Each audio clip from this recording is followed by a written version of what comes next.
19வது வசனம். ஆனபடியினாலே கர்த்தருடைய சன்னிதானத்திலிருந்து இளைப்பாறுதலின் காலங்கள் வரும்படிக்கும், முன்னே குறிக்கப்பட்ட இயேசு கிறிஸ்துவை அவர் உங்களிடத்தில் அனுப்பும்படிக்கும், உங்கள் பாவங்கள் நிவர்த்தி செய்யப்பட்டு நீங்கள் மனம் திரும்பி குணப்படுங்கள். நம்ம சத்தியத்தை கற்றுக்கொள்ள முடியாக நாம் வந்திருக்கிறோம். சத்தியத்தையும் அறிவீர்கள், சத்தியம் உங்களை விடுதலையாக்கும். முதல்ல எது சத்தியம் எது சத்தியம் இல்லைங்கிறத முதல்ல புரிஞ்சுக்கோங்க. இன்னைக்கு மனுஷங்களுக்கு நிறைய பிரச்சனை இருக்கு. குடும்ப பிரச்சனை இருக்கு. குடும்ப பிரச்சனைலாம் என்ன பிரச்சனை வரும்? கணவன் மனைவிக்குள்ள சண்டை வரும், பண தேவைகள் இருக்கும், கடன் பிரச்சனைகள் இருக்கும், குடும்பத்துக்குள்ள சண்டை சச்சரவுகள் இருக்கும், ஆபீஸ்ல பிரச்சனை இருக்கும், ஆபீஸ்ல வேலை செய்யற ஆளுங்களோட சண்டை நடக்கும், நமக்கு எதிராக யுத்தம் செய்வாங்க, நமக்கு எதிராக பிரச்சனைகளை செய்வாங்க, பிஸ்னஸ்ல பிஸ்னஸ் தொய்வுபட்டிருக்கும். இந்த மாதிரி உலக பிரகாரமாக நம்ம பக்கத்து வீட்டுக்காரங்களோட சண்டை நடக்கும், எழுத்து வீட்டுக்காரங்களோட சண்டை நடக்கும், நம்ம சொந்தக்காரங்க மதிக்க மாட்டாங்க. இதெல்லாமே வழக்கமா எல்லா மனுஷங்களுமே சந்திக்கிற ஒரு பிரச்சனை தான்.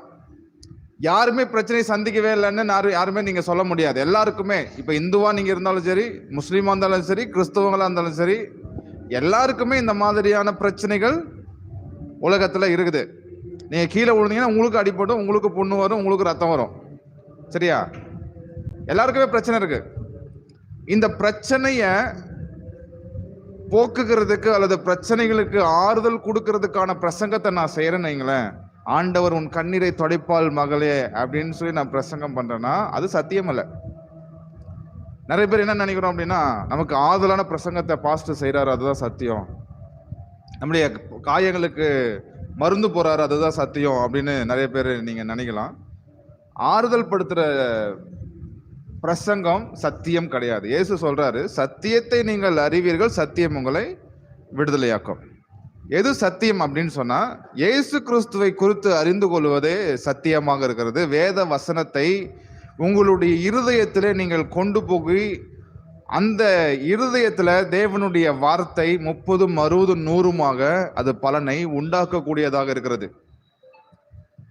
இதுதான் சத்தியம். வேதாகமத்துல சொல்லப்பட்டிருக்கிற வார்த்தைகள் தான் சத்தியம். போன வாரம் ஒரு பாஸ்டர் சபையில பிரசங்கம் பண்றாரு, கள்ளக்காதலினால் வரக்கூடிய ஆபத்துகள் என்னன்னு பிரசங்கம் பண்றாரு. அது பாத்தீங்கன்னா நிறைய பேர் என்ன பண்றாங்க, கள்ளக்காதல் பண்ற ஆளுங்கெல்லாம் யூடியூப்ல பாக்குறாங்க. அதனால என்னென்ன பிரச்சனை வரும் அப்படின்னு சொல்லிட்டு யூடியூப்ல அதை எல்லாமே பாக்குறாங்க. ஸோ அது சத்தியம் கிடையாது. சரியா? இயேசு கிறிஸ்துவை நீங்கள் அறிந்து கொள்வது சத்தியம். நீங்க எல்லாரும் நினைக்கலாம், பாஸ்டர் ஒரு உற்சாகமான வார்த்தைகளை சொன்னா பரவாயில்ல, பாசிட்டிவான வார்த்தைகளை சொன்னா பரவாயில்ல, என் பிரச்சனைகளுக்கான சொல்யூஷனை சொன்னா பரவாயில்ல, நான் பிரச்சனையோட வந்திருக்கேன், எனக்கு ஆறுதல் தேவைப்படுது, என்னுடைய மனதுக்கு ஒரு ஆறுதலான பிரசங்கம் தேவைப்படுது, என் மனதில் ஏற்பட்டிருக்கிற காயத்துக்கு மருந்து எனக்கு தேவைப்படுது, அப்ப பாஸ்டர் ஒரு ஆறுதலான பிரசங்கம் பண்ணுனா என்னுடைய சூழ்நிலைகள் மாறும் இல்லையா அப்படின்னு நீங்க நினைச்சுக்கிட்டு நீங்க வந்தீங்கன்னா, ஸோ அதே மாதிரி நான் ஆறுதலான பிரசங்கத்தை பண்ணினாலும் அந்த பிரசங்கத்தினாலே உங்களுக்கு ஆறுதல் அடைய போறதில்ல.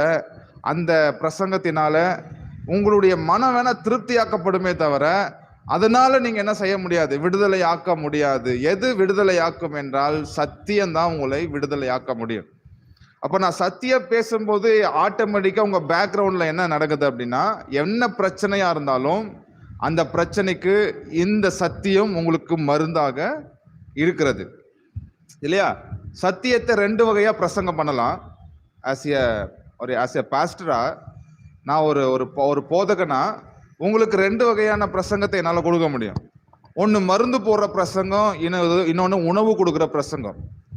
இப்போ மருந்து இருக்குதுன்னு வச்சுக்கோங்களேன், ஒரு வாரத்துக்கு நீங்க மருந்து சாப்பிடாம இருந்தீங்கன்னா என்ன ஆகும்? சரி, நீங்க மருந்து மாத்திரம் சாப்பிட்றீங்க, எந்த சாப்பாடுமே சாப்பிடலன்னா என்ன ஆகும்? கிட்னி ஃபெயிலியர் ஆகி செத்து போயிடுவாங்க. ஆனா அந்த காலத்துல சொல்லுவாங்க, உணவே மருந்து என்று சொல்லுவாங்க. அப்ப நீங்க தொடர்ந்து அந்த சாப்பாட்டை நீங்க சாப்பிட்டுட்டு இருக்கும் போது உங்க வாழ்க்கையில என்ன வராது? பிரச்சனை வராது. சரியா? என் வாழ்க்கையில ஏன் பிரச்சனைகள் தொடர்கிறது அப்படின்னா, இந்த நாய் இருக்குது இல்ல, இந்த நாய் என்ன பண்ணும்னா, அந்த எலும்புல கறி இருக்குது, அந்த எலும்பை கடிச்சோம்னா நமக்கு நிறைய எசன்ஸ் கிடைக்கும்னு சொல்லி கடிக்கும். அது கடிக்க கடிக்க என்ன ஆகும், அந்த எலும்பு போய் எகிரில் குத்தி ரத்தம் வரும். அந்த நாய் என்ன நினைச்சுக்குது, எலும்புலேருந்து தான் ரத்தம் வருதுன்னு சொல்லிட்டு இன்னும் நிறைய கடிக்க ஆரம்பிச்சு, நல்லா எகிரெல்லாம் குத்தி குத்தி புண்ணாகி ரத்தம் வரும். கடைசி வரைக்கும் அது ட்ரை பண்ணும். அப்புறமா சக்கையெல்லாம் வந்துருச்சு, வாயெல்லாம் புண்ணாகி அதனால கடிக்க முடியும். அதனால என்ன பண்ணிடும், அந்த எலும்பை போட்டுட்டு அது பாட்டுக்கு போயிடும். போயிட்டு 1 மாசத்துக்கு அல்லது 1 வாரத்துக்கு அந்த நாய் சாப்பிடவே சாப்பிடாது. அது மாதிரி தான் நம்ம வாழ்க்கையில் இருக்கக்கூடிய பிரச்சனைகளை சால்வ் பண்றதுக்கு நம்ம பல விதமாக நம்ம முயற்சி பண்றோம். சுயமாக நம்ம முயற்சி பண்ணலாம், அல்லது இந்த மாதிரி ஆறுதலான பிரசங்கத்தை கேட்டு முயற்சி செய்யலாம். ரெண்டுமே நான் சொல்றேன். மருந்து சாப்பிடுங்க, 2 நாளைக்கு சாப்பிடுங்க. ஆனா தொடர்ந்து அந்த மருந்தையே நீங்க சாப்பிட்டுட்டு இருந்தீங்கன்னா கடைசி வரைக்கும் நீங்கள் இதில் தான் இருப்பீங்க, பிரச்சனையில தான் நீங்க இருப்பீங்க. ஒரு புண்ணு ஆயிடுச்சு வச்சுக்கோங்களேன், அந்த புண்ணை போட்டு நோண்டிக்கிட்டே இருந்தீங்கன்னா என்ன ஆகும், அந்த புண்ணு ஆறாது, அந்த புண்ணு அப்படியே தான் இருக்கும். அதே போல இன்னைக்கு நிறைய நம்ம பார்க்குறோம், நிறைய ஆறுதலான பிரசங்கத்தை செய்து கொண்டிருக்காங்க. அது என்ன செய்யாதுன்னா பரலோகத்துக்கு கொண்டு போக முடியாது. இன்னைக்கு பார்த்தீங்கன்னா பைபிள்ல நிறைய வாக்கு தத்தங்கள் இருக்குது. ஆண்டவர் உன்னை வாளாக்காமல் தலையாக்குவார், கீழாக்காமல் மேலாக்குவார். ஸோ இப்படி நான் இதை எடுத்து உங்ககிட்ட நான் பிரசங்கம் பண்ணிட்டு போயிடலாம். நீ நீர்ப்பாய்ச்சலான தோட்டத்தை போலவும் வற்றாத நீரற்றை போலவும் மகளே இருப்பாய், நீ என் கவனியா இருக்கிறாய், ஆண்டவர் உன்னை காக்கும்படியாக தூதர்கள் அனுப்பி உன்னை சூழ்ந்து கொண்டிருக்காருன்னு சொல்லி இப்படி நம்ம ஆறுதலான பிரசங்கத்தை பண்ணிட்டு போயிடலாம். இதனால என்ன இல்லை, உங்களுக்கு யூஸ் கிடையாது. இப்ப நான் பேசுகிற பிரசங்கம் என்ன அப்படின்னா, இப்ப நான் பிரசங்கம் பண்ற இந்த பிரசங்கம் என்ன அப்படின்னா, இது உங்களுக்கு உணவாக இருக்கிறது. இந்த உணவை நீங்கள் உட்கொள்ளும் பொழுது பிரச்சனைகளும் வராது, பிரச்சனைகளும் உங்களுடைய வாழ்க்கையில சால்வாகும், நீங்களும் மனதளவிலையும் உலக பிரகாரமாகவும் திருப்தி அடைகிறவர்களாக நீங்கள் இருக்கிறீர்கள்.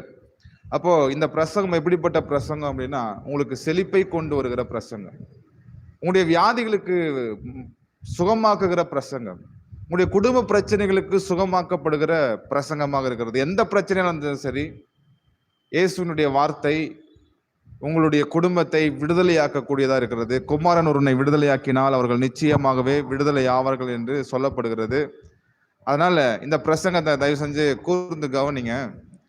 ஏனெனில் நீங்கள் சரியான விதத்துல பைபிள் தினமும் வாசிக்கக்கூடியவர்களாக நீங்கள் இருந்தீர்கள் என்று சொன்னால் நான் பிரசங்கிக்கிற பிரசங்கம் உங்களுக்கு நிச்சயமாக இன்ட்ரெஸ்டடா இருக்கும். ஏன்னா நிறைய சத்தியத்தை நம்ம வெளிப்படையா நம்ம சொல்றோம். நீங்க பைபிள் வாசிக்காத ஒரு நபரா இருக்கிறீங்கன்னா நிச்சயமா அந்த பிரசங்கம் உங்களுக்கு இன்ட்ரெஸ்டடா இருக்காது. நீங்க அறிந்து கொள்றது ரொம்ப கடினமாக இருக்கும். ஆனாலும் நீங்கள் என்ன செய்ய வேண்டும், தொடர்ந்து தேவனுடைய வார்த்தையை நீங்கள் கேட்க வேண்டும். நம்ம 4-5 வாரமா இளைப்பாதலை குறித்து நான் பிரசங்கம் பண்ணிட்டு இருக்கேன். நாம் கிரியை செய்ய தேவையில்லை, தேவன் நமக்கு பதிலாக கிரியை செய்கிறார். நம்மளுடைய வேலை என்ன, தேவனுக்குள்ளாக இளைப்பாறுவது நம்மளுடைய வேலையாக இருக்கிறது. இதை குறித்து நம்ம பல வாரம் 4-5 வாரமா நம்ம பிரசங்கம் பண்ணிட்டு இருக்கிறோம். தேவன் 6 நாள் உலகத்தை உண்டாக்கினார், 7வது நாள் ஓய்ந்திருந்தார்.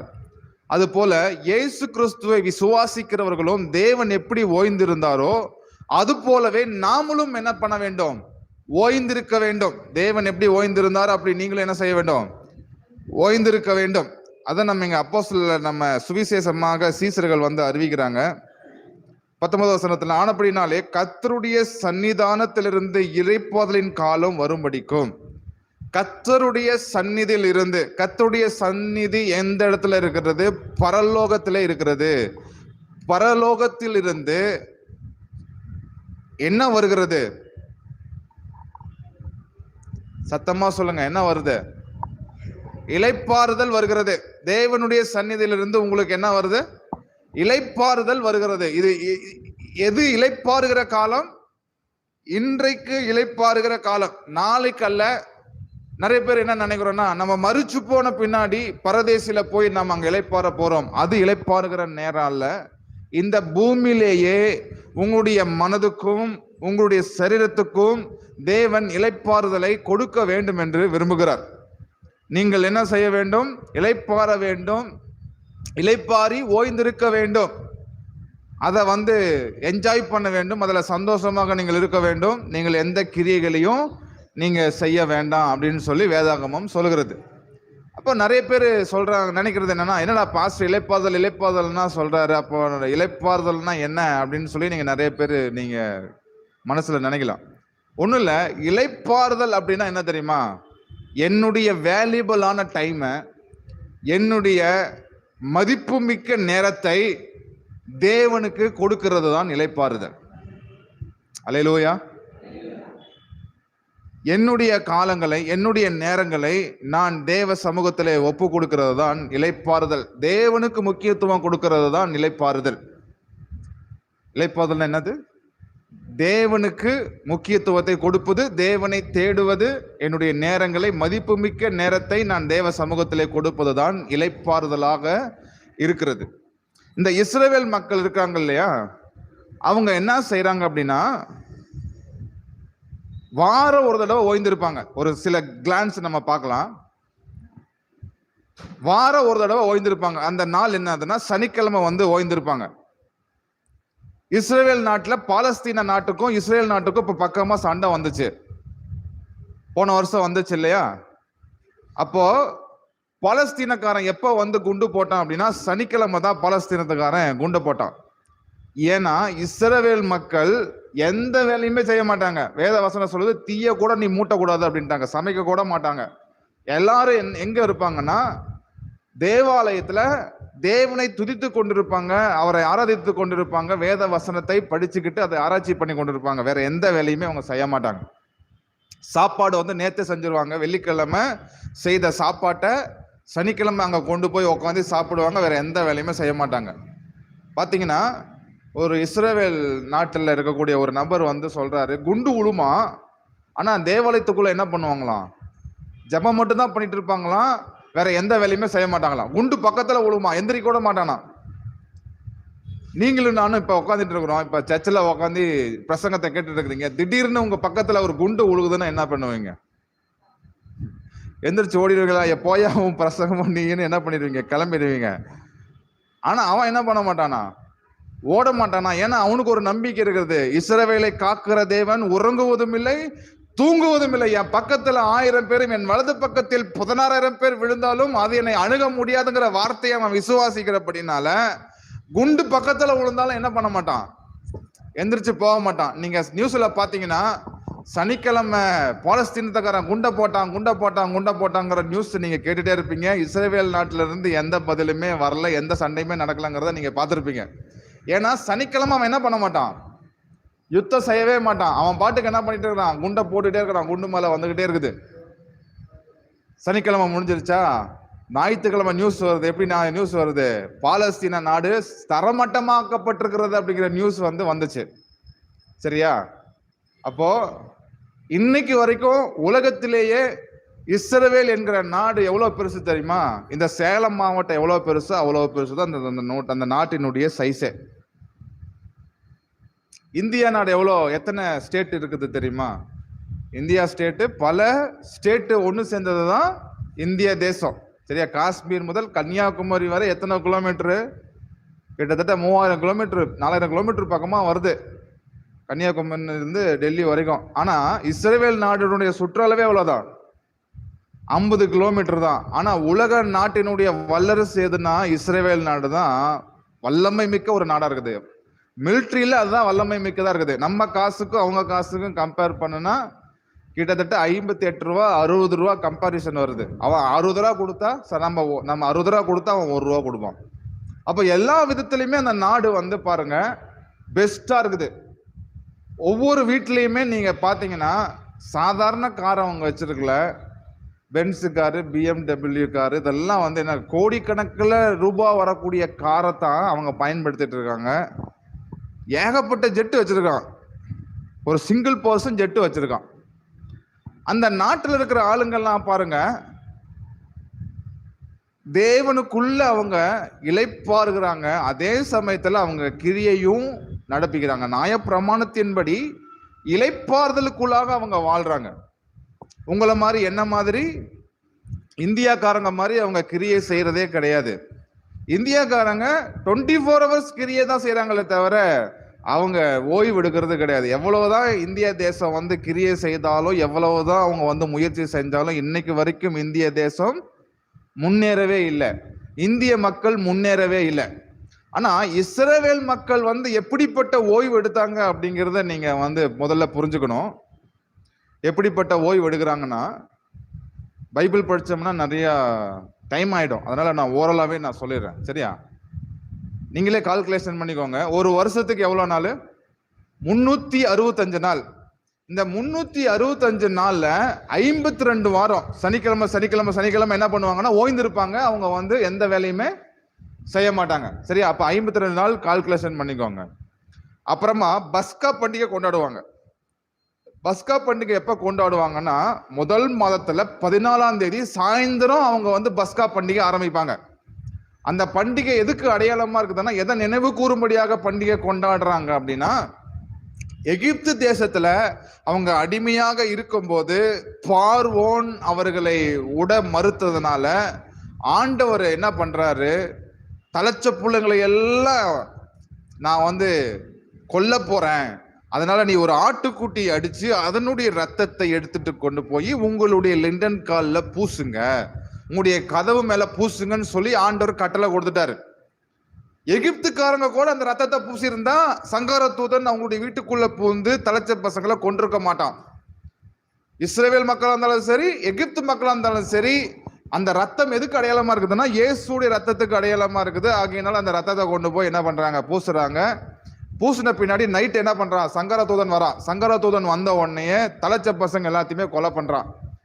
அப்போ அந்த ரத்தத்தை பூசுறபடினால இஸ்ரவேல் மக்கள் பாதுகாக்கப்பட்டபடினாலே அதுக்கு பேர் என்னதுங்க, பஸ்கா. இங்கிலீஷ்ல சொல்றது பாஸ் ஓவர். பாஸ் ஓவர்னா கடந்து போறது. சங்கார தூதன் கடந்து போனா எந்த இஸ்ரவேல் மக்களையும் அந்த சங்கார தூதன் கொலை செய்யவே இல்லை. சரியா? இப்போ இதை நினைவு கூறும்படி 7 நாள் அந்த பண்டிகையை ஆசரிக்க வேண்டும். எத்தனை நாள்? வருஷத்துக்கு ஒரு தடவை. அது வந்து முதல் பண்டிகை. ரெண்டாவது அறுப்பு கால பண்டிகைன்னு சொல்லிட்டு எத்தனை நாள் கொண்டாடுவாங்கன்னா 7 வாரம் கொண்டாடுவாங்க. எத்தனை வாரம்? 7 வாரம். பாத்தீங்கன்னா மொத்தம் 3 பண்டிகை இருக்குது. என்னென்ன பண்டிகைனா, feast of tabernacle. First feast of passover, அதுதான் முதல் பண்டிகை. ரெண்டாவது ஃபீஸ்ட் ஆஃப் டேபர்னாக்கிள், கூடார பண்டிகை. அப்புறம் ஃபீஸ்ட் ஆஃப் ஹார்வெஸ்ட் அல்லது ஃபீஸ்ட் ஆஃப் வீக்ஸ் அப்படின்னு சொல்லிட்டு இருக்குது.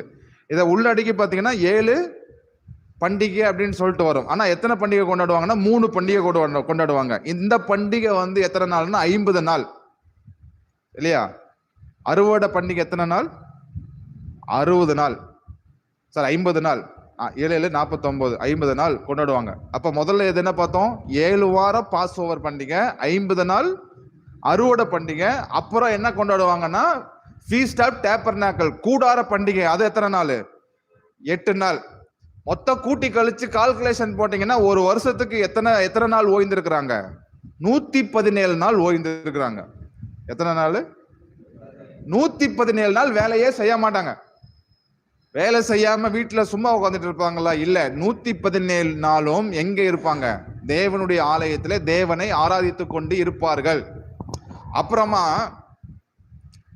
ஒரு வருஷம் ஃபுல்லா 6 வருஷம் வேலை செய்யணும். 6 நாள் நீ வேலை செய்ய, 7வது நாள் நீ ஓய்ந்துரு அப்படிங்கிற மாதிரி 6 வருஷம் அவங்க வேலை செய்யணும். 7வது வருஷம் அவங்க ஓய்ந்திருக்கணும். சரியா? 6 வருஷம் வேலை செய்யணும், 7வது வருஷம் அவங்க வேலையே செய்யக்கூடாது, அவங்க ஃபுல்லா ஓய்ந்திருக்கணும். அப்ப இது வந்து 365 நாள், அது வந்து 117 நாள். 117 இன்ட்டு 6 வருஷம் போட்டோம்னா எவ்வளவு நாள் வருது? இந்த நாளையும் கூட்டி கழிச்சா 7 வருஷத்துல 3 வருஷம் ஓய்ந்திருக்கிறாங்க, 4 வருஷம் தான் அவங்க வேலை செய்யறாங்க. 117 இன்ட்டு 6 போடுங்க.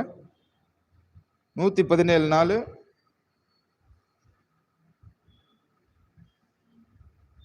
117 இன்ட்டு 6 702 நாள் பிளஸ் 365 நாள்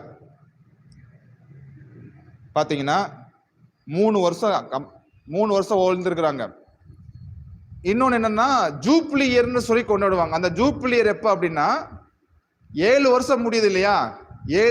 ஒவ்வொரு வருஷம் கால்குலேஷன் பண்ணணும். அதாவது 7 வருஷங்கிறது தான் ஒரு பகுதின்னு வச்சுக்கோங்க. 7 வருஷம் அப்படின்னா 7 வருஷம் முடிஞ்சிருச்சு, 7 வருஷம் முடிஞ்சிருச்சு, 7 வருஷம் முடிஞ்சிருச்சு. இப்படி 7 வருஷம் முடிஞ்ச பின்னாடி அவங்க என்ன செய்யணும்? ஜூப்ளி இயர் கொண்டாடணும். அது எத்தனை நாள்?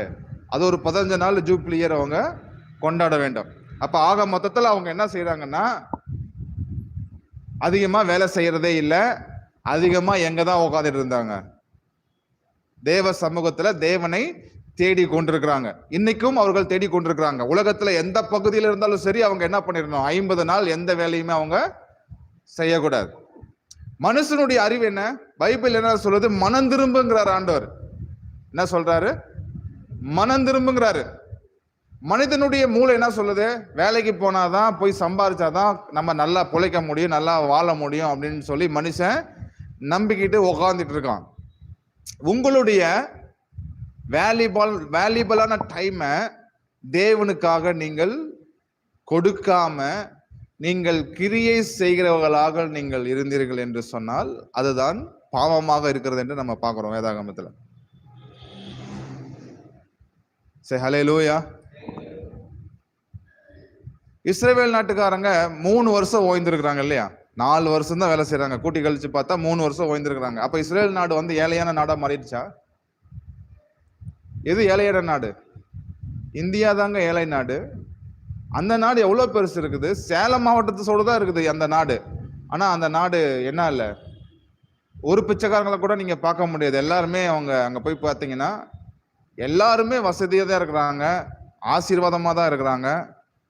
அந்த தேசம் பாலும் தேனும் ஓடுகிற தேசமாக இருக்கிறது. ஏனெனில் கர்த்தர் அந்த தேசத்தை என்ன பண்ணியிருக்கிறாரு? ஆசீர்வதித்திருக்கிறாரு. அவங்க யூதர்கள் எல்லாருமே இன்னைக்கு வரைக்கும் எப்படிதான் இருக்காங்க? பணக்காரங்களா தான் இருக்கிறாங்க. உங்க வீட்டுல ஜெட் இருக்கா? பைக்கே இல்லை, அப்புறம் எங்க போய் ஜெட்டு நம்ம வாங்க முடியும்? ஆனா அவன் எதை வச்சிருக்கான்? ஜெட்டு வச்சிருக்கிறாங்க. எத்தனை பேர் வீட்டுல கார் இருக்கு? அவங்க வீட்டுல ஆடி காரு, பென்ஸு காரு, எல்லா காருமே அங்கதான் இருக்குது. பணக்காரங்களா இருக்கிறாங்க. அதுக்கு என்ன காரணம் அப்படின்னா, தேவன் அவர்களை ஆசீர்வதித்திருக்கிறார், தேவன் அவர்களுக்காக யுத்தம் செய்கிறார், தேவன் அவர்களை உயர்த்துகிறார். ஆமென், ஹல்லேலூயா.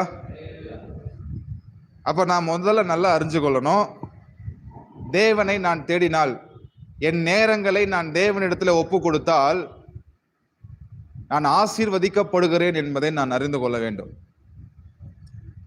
எப்படிப்பட்ட நேரத்தை நீங்க கொடுக்கணும்? இப்போ சண்டே, ஞாயிற்றுக்கிழமை, கோடி ரூபாய் வருமானம் வந்தாலும் தேவனை தேடுவதற்காக அதை நீங்கள் விட்டுவிட்டு நீங்கள் தேவனை தேடும்படியாக நீங்கள் தேவ சமூகத்துக்கு வந்தீர்கள் என்று சொன்னால், என் நாமத்தினாலே நீங்கள் எதை இழந்தீங்களோ அதை 100 நான் தருவேன் என்று தேவன் வாக்கு தத்தம் செய்கிறார். தேவ சமூகத்துல வந்து நம்ம உக்காரணும்.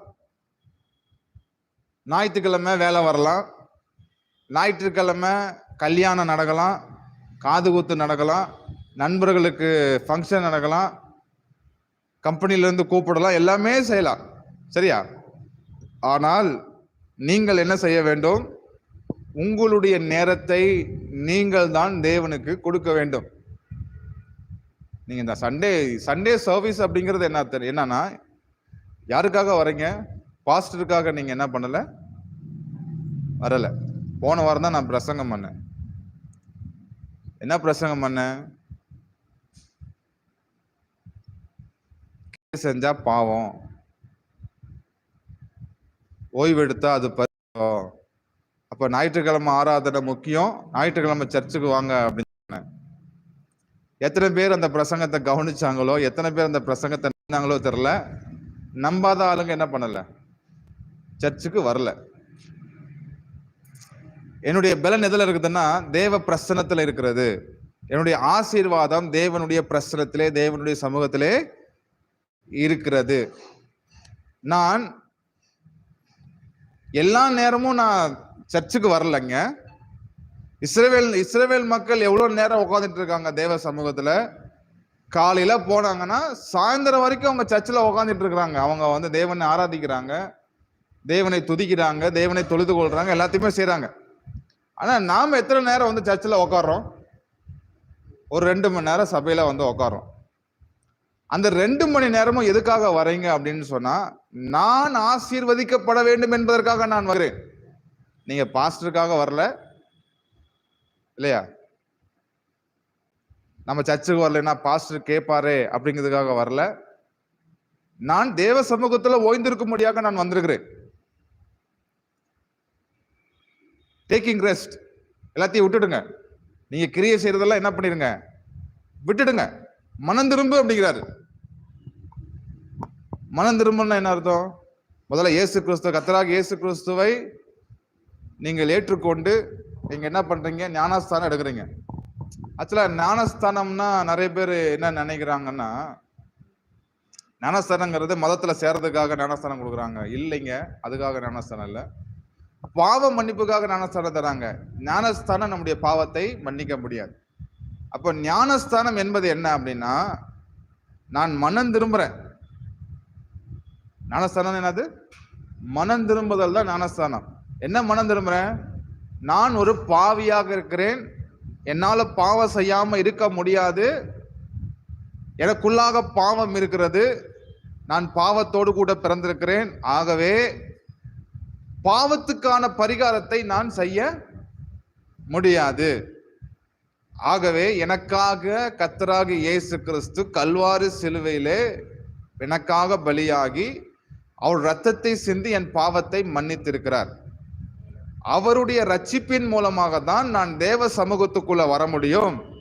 என்னுடைய பயபக்தியினாலேயோ, என்னுடைய கிரியைகளினாலேயோ, என்னுடைய முயற்சியினாலேயோ, என்னுடைய பரிசுத்தத்தினாலேயோ நான் தேவ சமூகத்துக்குள்ள வர முடியாது. தேவன் இயேசு கிறிஸ்துவின் மூலமாக என் பாவத்தை மன்னித்திருக்கிறார். ஆகவே நான் அவரை விசுவாசிக்கிறேன் என்பதற்கான அடையாளம் தான் என்னது? ஞானஸ்தானம். நான் மனம் திரும்புறதுதான். நான் மனம் திரும்பி தேவனிடத்துக்கு திரும்புறதுக்கு பேர் தான் என்னது? ஞானஸ்தானம். ரெண்டாவது, மனம் திரும்புதல்னா என்ன அர்த்தம்? நான் எதுவுமே செய்ய வேணாம், எனக்காக இயேசு கிறிஸ்து எல்லாத்தையுமே செய்வார் என்பதுதான் மனம் திரும்புதல். அப்போ மனம் திரும்பி இருக்கிறீங்க அப்படின்னு சொன்னா நிச்சயமா உங்களுடைய இருதயம் என்ன செய்யப்பட்டிருக்கும்? விருத்த சேதனம் பண்ணப்பட்டிருக்கும். அப்போ விருத்த சேதனம் உங்களுடைய இருதயம் பண்ணப்பட்டிருந்துச்சுன்னு சொன்னா எவ்வளவு வேலையா இருந்தாலும் நீங்கள் எங்க உக்காந்துட்டு இருப்பீங்க? ஞாயிற்றுக்கிழமை தேவத்துல உக்காந்துட்டு இருப்பீங்க. உங்களை ஒரு ஆளு எப்ப பார்த்தாலும், ஏங்க சிஸ்டர் சர்ச்சுக்கு வரவே மாட்டேங்கிறீங்க, வந்து 3 வாரம் ஆச்சு சிஸ்டர், ஏங்க சர்ச்சுக்கு வர மாட்டேங்கிறீங்க, வந்து 4 வாரம் ஆச்சு பிரதர், இப்படி நான் கேட்டுட்டு உட்காந்துட்டு இருக்கீங்கன்னா நிச்சயமா நான் சொல்றேன், இயேசு கிறிஸ்துவை குறித்து உங்களுக்கு என்ன வரல? தெளிவான எண்ணம் வரவில்லை. நீங்கள் இன்னமும் எதை குறித்துதான் யோசிச்சுட்டு இருக்கிறீங்கன்னா, உலக பிரகாரமான வாழ்க்கையை குறித்து தான் யோசித்துக் கொண்டிருக்கிறீர்கள். நீங்க வேலை செஞ்சீங்கன்னா உங்களுடைய வேலையினால சிங்கிள் ரிட்டர்ன்ஸ் மாத்திரம் தான். ஆனால் நீங்கள் ஓய்வு எடுத்தீங்கன்னா ட்ரிபிள் ரிட்டர்ன்ஸ் உங்களுக்கு வர ஆரம்பிக்கும். 6 நாள் வந்து என்னாச்சு? மன்னாவை பொறுக்கிறாங்க. 6 நாள் மன்னாவை பொறுக்கிறாங்க. திங்கக்கிழமை மன்னாவை பொறுக்கும் போது ஒரு ரிட்டர்ன்ஸ் தான் வந்துச்சு. செவ்வாய்க்கிழமை மன்னாவை பொறுக்கிறாங்க, ஒரு ரிட்டர்ன்ஸ் தான் வந்துச்சு. ஆனால் சனிக்கிழமை ஓய்வு நாளைக்கு முன்னாடி வெள்ளிக்கிழமை என்னாச்சு? 2 ரிட்டர்ன்ஸ் ஆர்டர் கொடுத்தார். 2 வகையான பலனை தன்னுடைய ஜனங்களுக்கு ஆர்டர் கொடுத்தாரு. ஏன்னா அவங்க ஓய்ந்திருக்க வேண்டும், அந்த ஓய்வு நாள்ல அவங்க திருப்தியாக சாப்பிட வேண்டும். ஆக்சுவலி மன்னா 6 நாளும் என்ன ஆயிடும்? உருகி போயிடும், கெட்டு போயிடும், அது நாரி போயிடும். ஆனா ஓய்வு நாள் அப்ப என்ன ஆகாது? அது உருகி போகாது, நாரி போகாது, அது கெட்டு போகாது. ஏனெனில் தேவன் அந்த நாளிலே அவங்களுடைய வாழ்க்கையில கிரியை செய்து அவர்களை ஆசீர்வதிக்கிறார் இல்லையா? 2வது, 6 வருஷம் வேலை செய்யணும், 7வது வருஷம் ஓய்ந்திருக்கணும். 365 நாள் எந்த வேலையுமே அவங்க செய்யக்கூடாது. 365 நாள் என்ன செய்யணும்? தேவ சமூகத்தில் அவங்க வீட்டு இருக்க வேண்டும். அப்ப எப்படி புவா சாப்பிடுறது? எல்லாரும் பட்டினியா மாறிட்டாங்களா? இல்ல. 3 வகையான, அதாவது 3 மடங்கு பலனை ஆண்டவர் என்ன பண்றாராம்? 6வது வருஷத்துல கொடுக்கிறாராம். 3 மடங்கு ஒரு ரிட்டர்ன்ஸை ஆண்டு 6வது வருஷத்துல கொடுக்குறாராம். அப்ப என்ன பண்றாங்க? 7வது வருஷமும் அதை சாப்பிட்றாங்க, 8வது வருஷமும் சாப்பிட்றாங்க, 9வது வருஷமும் சாப்பிட்றாங்க. ஏன்னா 7வது வருஷத்துல எந்த விவசாயமும் பண்ணல. அப்போ 6வது வருஷம் பயிரிடப்பட்டு அறுவடை பண்ண பலனை 7வது வருஷம் சாப்பிட்டுடுவாங்க. அப்ப 7வது வருஷம் விவசாயம் பண்ணாதனால 8வது வருஷம் என்ன செய்ய முடியாது? சாப்பிட முடியாது. அப்ப ஆண்டு என்ன பண்றாரு? 3 வகையான 3 மடங்கு ரிட்டர்ன்ஸ் ஆண்டு கொடுத்தபடினால 7வது வருஷமும் சாப்பிட்றாங்க, 8வது வருஷமும் சாப்பிட்றாங்க, 9வது வருஷமும் சாப்பிட்றாங்க. அப்ப 9வது வருஷத்துல விளைஞ்ச உணவை, 8வது வருஷத்துல விளைஞ்ச உணவை 10வது வருஷம் சாப்பிட்றாங்க. அப்ப எத்தனை மடங்கு ரிட்டர்ன்ஸை கொடுக்குறாரு ஆண்டவர்? 3 மடங்கு ரிட்டர்ன்ஸை கொடுக்கிறார் ஆண்டவர். அப்போ நல்லா புரிஞ்சுக்கணும், நீங்கள் தேவ சமூகத்துக்கு தேவனுக்காக நீங்க இழக்காம கிறிஸ்துவ வாழ்க்கையே கிடையாது. கோதுமை மணியானது செத்தால் ஒழிய அது மிகுந்த பலனை கொடுக்க முடியாது. என் தேவனாகிய கர்த்தருக்காக நான் என்னத்தை சாக்ரிஃபைஸ் பண்ண வேண்டும்? ஆபிரகாம் கிட்ட வந்து சிம்பாலிக்கா சொல்றாரு, ஆபிரகாமே நீ 75 வருடம் குழந்தை இல்லாம இருந்த, என்னை ஏற்றுக்கிட்ட பின்னாடி 25 வருஷம் குழந்தை இல்லாம இருந்த, ஆக மொத்தம் 100 வருஷம் குழந்தை இல்லாம இருந்த. 100 வருஷம் காத்திருந்து ஒரு குமாரனை நீ பெற்றெடுத்த. அவன் பேர் ஈசாக்கு. அவனை நீ என்ன பண்ணு, எனக்காக பலி கொடு அப்படின்னு சொல்லி கேட்கிறாரு ஆண்டவர். ஆபிரகாம் என்ன சொல்றாரு? சரி ஆண்டவரே, நான் என்ன பண்றேன், உமக்கு ஒப்பு கொடுக்குறேன்னு சொல்லி அவர் ஒப்பு கொடுக்கிறார். தன்னுடைய குமாரனையே இழக்க அவருக்கு தைரியம் வந்துச்சு. எப்படிப்பட்ட நம்பிக்கை, எப்படிப்பட்ட தைரியம் இருந்தா அவர் கொடுத்திருக்க முடியும்னா, ஏன்னா ஆபிரகாம் விசுவாசிக்கிறாரு, ஈசாக்கு மரித்தாலும் பிழைப்பான் என்கிற விசுவாசம் அவனுக்கு இருந்தபடினால அவன் ஈசாக்கு என்ன பண்றான், கொண்டு போய் பலி கொடுக்கிறான். சரியா? இழக்க அவன் முயற்சி செய்கிறான். என் நாமத்தினாலே நீங்கள் எதை இழந்தாலும், மத்தேயு 10ஆம் அதிகாரம்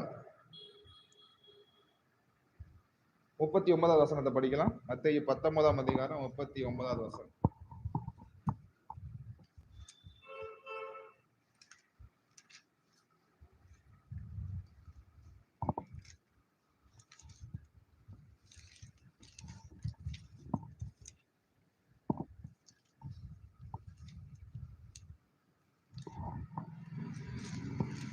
மத்தேயு 19ஆம் அதிகாரம் 39வது வசனம். தன் ஜீவனை காக்கிறவன் அதை இழந்து போவான், என் நிமித்தம் தன் ஜீவனை இழந்து போகிறவன் அதை காப்பான். தன் ஜீவனை இழந்து போகிறவன், தன் ஜீவனை காக்கிறவன் அதை இழந்து போவான். இல்லையா? இப்ப நீங்க கவனிங்க, தேவனுக்காக ஒரு காரியத்தை நீங்க இழக்கிறீங்க அப்படின்னு சொன்னா, என் நாமத்தினாலே மனைவியாவது வீட்டையாவது சகோதரியாவது விட்டவன் 100 பெற்றுக்கொள்வான், நித்திய ஜீவனையும் பெற்றுக்கொள்வான் என்று வேதவசனம் சொல்கிறது. நீங்க ஓய்வு நாள்ல ஓய்ந்திருக்கும்படியாக நீங்க வந்திருக்கிறீங்க இல்லையா? அப்போ தேவன் உங்களுடைய தேவையை சந்திச்சிருக்கிறாரா? தேவனுடைய தேவையை அறிஞ்சிருக்கிறாரா இல்லையா? உங்க பிரச்சனையை அறிஞ்சிருக்கிறாரா இல்லையா? அறிந்திருக்கிறார். உங்க தேவையை அறிஞ்சிருக்கிறார். அப்ப நீங்க தேவனை தேடி வருகிற போது உங்களுடைய வேலைகளை விட்டுட்டு, உங்களுடைய காசு பணத்தை விட்டுட்டு, உங்களுடைய சூழ்நிலைகளை எல்லாம் கை விட்டுட்டு நீங்கள் தேவ சமூகத்துக்கு நீங்கள் வருகிறவர்களா இருக்கிறீர்கள் என்று சொன்னால், நீங்கள் இழந்ததை தேவன் திரும்ப தருவார் என்று நீங்கள் என்ன பண்ண வேண்டும்?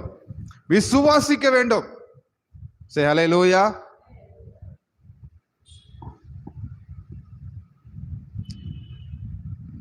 ஞாயிற்றுக்கிழமை தான் எனக்கு வேலை வருது, ஞாயிற்றுக்கிழமை போனாதான் ஒரு 1000 ரூபா 2000 சம்பாதிக்க முடியும் என்று சொல்லி நீங்கள் வேலைக்கு நீங்கள் போகிறவர்களா இருந்தால், உலக மனுஷன் வேலைக்கு போனா ஒரு பிரச்சனையும் இல்லை. ஆனால் ரட்சிக்கப்பட்ட கூட்டம் இஸ்ரவேல் மக்கள் ஓய்வு நாளப்ப போய் விறகு பொறுக்கினான். ஓய்வு நாள் அன்னைக்கு விறகு தான் பொறுக்கினான். அவன் கொலை செய்யப்பட்டான். உலக மனுஷன் வேலைக்கு போனா பிரச்சனை இல்லை, அவன் கொலை செய்யப்பட முடியாது, ஏன்னா அது அவனுக்கு பாவம் என்று கருதப்படாது. ஆனால் ரட்சிக்கப்பட்ட நீங்கள், ரட்சிப்பை ருசி பார்த்த நீங்கள், மீட்பை பெற்றுக்கொண்ட நீங்கள், இயேசு கிறிஸ்துவை ஏற்றுக்கொண்டு பிதா குமாரன் பரிசுத்த ஆவி நாமத்தினாலே ஞானஸ்தானத்தை பெற்றுக்கொண்ட நீங்கள், அந்த உடன்படிக்கைக்கு வந்த பின்னாடி நீங்கள் சத்தியத்தை அறிந்து கொண்ட பின்பாக மறுபடியும் போய் விசுவாசம் இல்லாமல் கிரியை செய்கிறவர்களாக நீங்கள் இருந்து, அந்த 500 ரூபாயோ 1000 ரூபாயோ 2000 ரூபாயோ நீங்கள் சம்பாதிக்கிறவர்களாக நீங்கள் இருந்தால், எதை நீங்கள் சம்பாதித்தீர்களோ அதையும் நீங்கள் இழப்பீர்கள். பின்னாடி வரக்கூடிய ஆசீர்வாதத்தையும் நீங்கள் இழந்து போகிறவர்களாக நீங்கள் இருக்கிறீர்கள். ஏனெனில் நான் மனம் திரும்பி இருக்கிறேன். என்ன மனம் திரும்பி இருக்கிறேன்? கர்த்தராக இயேசு கிறிஸ்து என்னை ஆசீர்வதிப்பார். என்னை உயர்த்துவார், என்னுடைய பேரை பெருமைப்படுத்துவார், அவர் எனக்காக யாவையுமே செய்து முடிப்பார் என்கிற விசுவாசத்துக்குள்ள வந்துட்டு நீங்க அதுக்காக தான் நீங்க என்ன பண்ணிருக்கிறீங்க, ஞானஸ்தானம் எடுத்தீங்க. தேவன் என்னை நடத்துவாரு, தேவன் என்னை ஆசீர்வதிப்பாரு, தேவன் என்னை கைவிட மாட்டாருங்கிற நம்பிக்கையில தான் நீங்க என்ன பண்ணிருக்கிறீங்க, ஞானஸ்தானம் எடுத்திருக்கிறீங்க, அந்த உடன்படிக்கைக்குள்ள வந்திருக்கிறீங்க. ஆனா இப்ப என்ன பண்றீங்க, ஐயோ ஞாயிற்றுக்கிழமை சர்ச்சுக்கு போனா என்ன வரும்? நிஜமா சொல்றேன், இஸ்ரவேல் மக்கள் ஓய்வு நாள் அப்போ ஓய்ந்திருந்ததுனால தான் அவர்கள் 3 மடங்கு ஆஸ்வதிக்கப்பட்டாங்க. எதனாலே அவர்கள் ஆஸ்வதிக்கப்பட்டாங்க? ஓய்ந்திருந்தபடினாலே அவர்கள் ஆஸ்வதிக்கப்பட்டாங்க. அப்ப சொல்லுங்க, நீங்க கிரியை செய்வது உங்களுக்கு ஆசீர்வாதமா, சர்ச்சில் வந்து உக்காந்து தேவனுடைய சமூகத்தில் ஓய்ந்திருப்பது ஆசீர்வாதமா? நீங்க சொல்லுங்க, நீங்களே சொல்லுங்க, சத்தமா சொல்லுங்க. தேவனுடைய சமூகத்துல ஓய்ந்திருப்பது தான் ஆசீர்வாதம். நீங்கள் வேலைக்கு போய் நீங்கள் எவ்வளவு சம்பாதிக்கிறீங்களோ அதை சாக்ரிஃபைஸ் பண்ணிட்டு, அதை விட்டுட்டு, உங்க வேலையை விட்டுட்டு, உங்க வேலையை ராஜினாமா பண்ண சொல்லல, உங்களுடைய விசுவாசத்தை எப்படி காட்ட முடியும்? நீங்க தேவனுக்கு தான் முக்கியத்துவத்தை கொடுக்குறீங்க. நான் தேவனை தான் அன்பு கூறுறேன், தேவனை தான் நான் நேசிக்கிறேன், அவர் தான் என்னை ஆஸ்வதிப்பாரு, அவர் தான் என்னை உயர்த்துவாருங்கிறத எப்படி நீங்கள் காட்ட முடியும்? உங்களுடைய வேல்யூபிளான டைமை சும்மா வீட்டில் உக்காந்துட்டு இருக்கிறேன், அதனால நான் சர்ச்சுக்கு வந்தேன்னா அது வேல்யூபிளான டைம் இல்லை. ஞாயிற்றுக்கிழமை நிறைய பேர் பார்த்தீங்கன்னா 6 நாள் சும்மா வீட்டில் உட்காந்துட்டு இருப்பான். 7வது நாள் தான் ஞாயிற்றுக்கிழமை அன்னைக்கு தான் திடீர்னு சர்ச்சுக்கு போகணும்னு நினச்சிட்டு இருப்பாங்க. அப்போதான் என்ன பண்ணுவான், பிசாசு வேலையை கொண்டு வருவான். அப்போதான் வந்து திருமண காரியங்களை கொண்டு வருவான், அப்போதான் காது குத்து, அப்போதான் நிறைய பிரச்சனைகளை கொண்டு வருவான். நாம என்ன பண்ணிடுவோம், வி வில் பி பிஸி. உங்க ஒர்க்ல நீங்க பிஸியானீங்கன்னா என்ன ஆயிடும், பிசாசு உங்களுக்கு பிரச்சனையை கொண்டு வர்றதுக்கு அவன் பிஸியா மாறிடுவான் இல்லையா? நீங்கள் தேவனுக்கு முக்கியத்துவத்தை கொடுக்கிறீர்கள் என்று எப்படி நீங்க காட்ட முடியும்? நீங்கள் இழப்பதின் மூலமா தான் நீங்கள் தேவனுக்கு உங்களுடைய அன்பை நீங்கள் காட்ட முடியும். நான் தேவனை நேசிக்கிறேன், அதுக்காக நான் என்ன பண்ணிட்டேன், இந்த காசை நான் இழந்துட்டேன். தேவனுக்காக இழக்க நீங்க தயாராக இருந்தீங்கள் என்று சொன்னால், தேவனுக்காக இழந்தீங்கன்னு சொன்னால், தேவன் என்ன பண்ணுவார், அதை உங்களுக்கு 3 மடங்கு திரும்ப உங்களுக்கு தருவார். ஆமென், ஹல்லேலூயா. ஒவ்வொரு நாளும், ஞாயிற்றுக்கிழமை மாத்திரமல்ல, ஒவ்வொரு நாளும் நீங்கள் தேவனுடைய சமூகத்திலே இளைப்பாற வேண்டும். ஒவ்வொரு நாளும் உங்களுடைய வேல்யூபிளான டைமை தேவனுக்கு நீங்கள் கொடுக்க வேண்டும். எத்தனை பேர் நீங்க தேவ சமூகத்துல டெய்லியும் இளைப்பாறுகிறீங்க? எத்தனை பேர் தேவனுடைய சமூகத்துல அவரை தேடுக ஆரம்பிக்கிறீங்க? நான் தேடுவதனாலே அவர் என்னை ஆஸ்வதிக்கிறது இல்லை, அவர் என்னை ஆஸ்வதித்தபடினால்தான் நான் தேடுகிறேன் அவரை. புரியுதுங்களா? ஹல்லேலூயா. உணவுக்கு முக்கியத்துவத்தை கொடுக்கிறோம், தண்ணி குடிக்கிறதுக்கு முக்கியத்துவத்தை கொடுக்கிறோம், ட்ரெஸ்ஸுக்கு முக்கியத்துவம் கொடுக்கிறோம். ஆனா அவைகளை பார்க்கிலும் தேவன் பெரியவராக இருக்கிறார். அவர் தான் நம்முடைய வாழ்க்கையில உண்மை உள்ளவராக இருக்கிறாரு. அவர் தான் நம்முடைய வாழ்க்கையில தேவனாக இருக்கிறார். அப்போ நான் என்ன பண்ணணும், டெய்லியும் காலையில அல்லது மத்தியானம் சாயந்தரம் என்னுடைய நேரங்களை நான் தேவனுக்கு கொடுக்க வேண்டும். என்னுடைய நேரத்தை நான் தேவனுக்காக கொடுக்கிறவர்களா இருந்தால், என்னுடைய நேரத்தை நான் தேவனுக்காக நான் கொடுக்கிறவனாக நான் இருந்தால், தேவன் என்னை உலக பிரகாரமாகவும் ஆசீர்வதிக்கிறார், ஆவிக்குரிய ரீதியிலையும் தேவன் என்னை என்ன பண்றாரு, ஆசீர்வதிக்கிறார். ஏனெனில் நமக்கு ஒரு நம்பிக்கை உண்டு, கர்த்தரின் ஆசீர்வாதமே ஐஸ்வர்யத்தை கொண்டு வரும். எது ஐஸ்வர்யத்தை கொண்டு வரும்? கர்த்தரின் ஆசீர்வாதம். என் முயற்சி வந்து ஐஸ்வர்யத்தை தராது. டபுள் ஷிஃப்ட் பாருங்க, 24 hours வேலை செய்யுங்க, 12 மணி நேரம் வேலை செய்யுங்க, இது என்ன தராது, எனக்கு ஐஸ்வர்யத்தை தராது. நீங்க பணக்காரங்களா மாறிடுவீங்களா? வீடு கட்டிடுவீங்களா? இயேசு சொல்றாரு, நான் திராட்சை செடியாக இருக்கிறேன், நீங்கள் அதிலே கொடியாக இருக்கிறீர்கள். என்னை இல்லாமல் உங்களால பலனை கொடுக்க முடியாது. லட்ச ரூபா சம்பாதிக்கிறீங்களா? கோடீஸ்வரனா இருக்கிறீங்களா? கவர்மெண்ட் வேலை இருக்கிறீங்களா? பிஸ்னஸ் செய்கிறீங்களா? பிஸ்னஸில் லட்சக்கணக்கான வருமானம் வருதா? ஒன்றும் இல்லை. நம்மளாம் யாருன்னா சாதாரண மக்கள். சாதாரணமாக இருக்கக்கூடிய மக்கள் நாம் எப்படி ஆஸ்வதிக்கப்பட முடியும்? எப்படி அசாதாரணமான வாழ்க்கையை வாழ முடியும்? எப்படி வாழ முடியும்னா, என்னை நேசிக்கிற கிறிஸ்துவினால் எனக்கு எல்லாவற்றையும் செய்ய எனக்கு பலன் உண்டா இருக்கிறது. தேவன் எனக்கு உதவி செய்கிறார். தேவன் எனக்கு ஆசீர்வாதத்தை கொடுக்கிறார். இல்லையா? ஆபிரகாம் பரதேசியாக போறான். எங்க போறான்? கானான் தேசத்துக்கு பரதேசியா போறான். பரதேசியா போகும்போது அவன் முதல்ல பண்ணது என்னதுங்க? பலிபீடத்தை கட்டி தேவ சமூகத்துல சாக்ரிஃபைஸ் பண்றான். பலிபீடம்னா என்னது? நீங்க நினைக்கிற மாதிரி சும்மா மதில் சவரை கட்டலைங்க. பலிபீடம்னா பெரிய கோபுரம் மாதிரி கட்டி அதன் மேல என்ன பண்ணுவாங்க? பலி கொடுப்பாங்க. அந்த கோபுரம் கட்டுறதுக்கு கிட்டத்தட்ட ஒரு வீடு கட்டுற மாதிரி ஒரு 50 லட்ச ரூபா செலவாகும் பலிபீடம் கட்டுனா. நாம எந்த பலிபீடம் மாதிரி கட்டுறோமா? அவன் போனோடனே என்ன பண்றான்? பலிபீடத்தை கட்டி அந்த ஆட்டு மாடுடைய பலிகளை செலுத்தி தேவனுக்கு ஆராதனையை கொடுக்குறான்.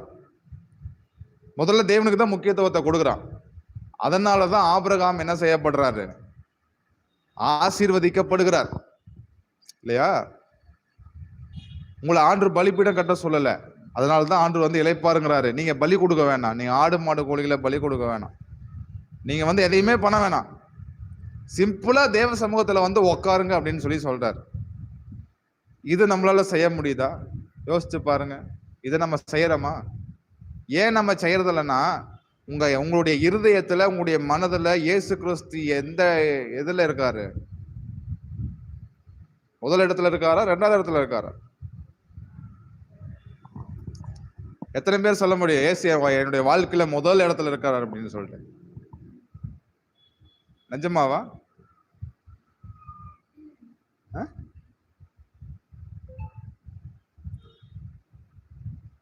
யோசிச்சு பாருங்க. ஒரு தங்க ரிங்க தொலைச்சிட்டீங்க. ஒரு 2 பவுன் இருக்கக்கூடிய மோதிரத்தை தொலைச்சிட்டீங்க. செம்பு மோதிரத்தையும் தொலைச்சிட்டீங்க. சரியா? எதை தேடுவீங்க? செம்பை தேடுவீங்களா? தங்கத்தை தேடுவீங்களா? தங்கத்தை தானே தேடுவீங்க. அப்ப நிறைய பேர்த்துக்கு பாருங்க, தங்கம் அவங்க எதை நினைக்கிறாங்கன்னா காசு தான் நினைக்கிறாங்க. காசு தான் ரொம்ப முக்கியம். காசு வந்தாதான் என் வாழ்க்கை மாறுன்னு சொல்லி மனுஷங்க காசை தேடுறாங்க, நகையை தேடுறாங்க, பேரும் புகழை தேடுறாங்க, மனுஷனுடைய சப்போர்ட்டை தேடுறாங்க. இதுதான் மனுஷன் முக்கியத்துவத்தை கொடுக்கிற ஒரு இருதயம். ஆனா உண்மையாலுமே நீங்கள் தேவனை நேசிக்கிறவளா இருந்தீங்கன்னு சொன்னா முதல்ல நீங்க எதை தேட மாட்டீங்க? காசு பணத்தை தேட மாட்டீங்க, நகைகளை தேட மாட்டீங்க, மனுஷனுடைய உதவியை தேட மாட்டீங்க, மனுஷங்களுடைய சப்போர்ட்டை தேட மாட்டீங்க. யாரை தேட ஆரம்பிப்பீங்க? இயேசு கிறிஸ்துவை நீங்கள் தேட ஆரம்பிப்பீங்க. தேவனை நீங்கள் தேடுவர்களாக நீங்கள் இருப்பீர்கள். அப்போ உண்மையாலுமே நீங்கள் தேவனை தேடுவர்களாக நீங்க இருப்பீங்க அப்படின்னா, ஞாயிற்றுக்கிழமை அன்னைக்கு எவ்வளோ பெரிய அசைன்மெண்ட் உங்களுக்கு வந்தாலும் சரி, எவ்வளோ பெரிய ஆசீர்வாதம் வந்தாலும் சரி, நீங்க அதை விட்டுட்டு நீங்க வந்தீங்கன்னா நிச்சயமா நீங்கள் தேவனுக்கு முக்கியத்துவத்தை கொடுக்குறீங்க, தேவனை நீங்கள் நேசிக்கிறீங்க என்று சொல்லி உங்களுடைய கிரிகளின் மூலமாகவே நீங்கள் என்ன பண்ணிடணும்? அறிஞ்சு கொள்ளணும். இல்லைங்க, அடுத்த வாரம் போய்க்கலாங்க. சர்ச்சு எங்க ஓடியா போயிட போகுது? சர்ச்சு அங்கதானே இருக்குது, அன்னதானப்பட்டியில தானே இருக்குது. அடுத்த வாரம் கூட போய்க்கலாம். நம்ம இந்த ஃபங்க்ஷனுக்கு போயிட்டு வந்துடுவோம், இந்த நிகழ்ச்சிக்கு போயிட்டு வந்துடுவோம், இந்த வேலைக்கு போயிட்டு வந்துடும்னு சொல்லிட்டு நீங்க போறவர்களாக நீங்கள் இருந்தீங்கன்னா நிச்சயமா நீங்க என்ன செய்யல? இயேசு கிறிஸ்துவுக்கு, தேவனுக்கு நீங்கள் முக்கியத்துவத்தை கொடுக்கல. ஏன்னா நான் நல்லா அறிஞ்சிருக்கணும், என் ஆசீர்வாதம் எதுல இருக்குதுன்னா இளைப்பாறுதல தான் என்னுடைய ஆசீர்வாதம் அடங்கி இருக்குதுங்கிறத முதல்ல தெரிஞ்சுக்கணும். நீங்கள் கிரியை நடப்பிச்சிங்கன்னா, இஃப் யூ ஒர்க், நீங்கள் கிரியை செய்தால் அது உங்களுக்கு சமமாக ரிட்டனா மாறிடும். புரியுதா? அல்லேலூயா. இப்ப எது பாவம்? எது பாவம்? கிரியை செய்யறது தான் பாவம். சர்ச்சுக்கு வராம இருக்கிறது தான் பாவம். எது பரிசுத்தம்? ஓய்ந்திருப்பது தான் பரிசுத்தம். சபையில உட்கார்றது தான் பரிசுத்தம். பரிசுத்த அலங்காரத்துடனே தேவனை தொழுது கொள் அப்படின்னு சொல்லி சொல்றாரு. பரிசுத்தம்னா என்னது? தேவனுடைய சமூகத்துல உட்கார்ந்து தேவனை ஆராதிப்பது பரிசுத்தமாக இருக்கிறது. சரியா? சே ஹல்லேலூயா.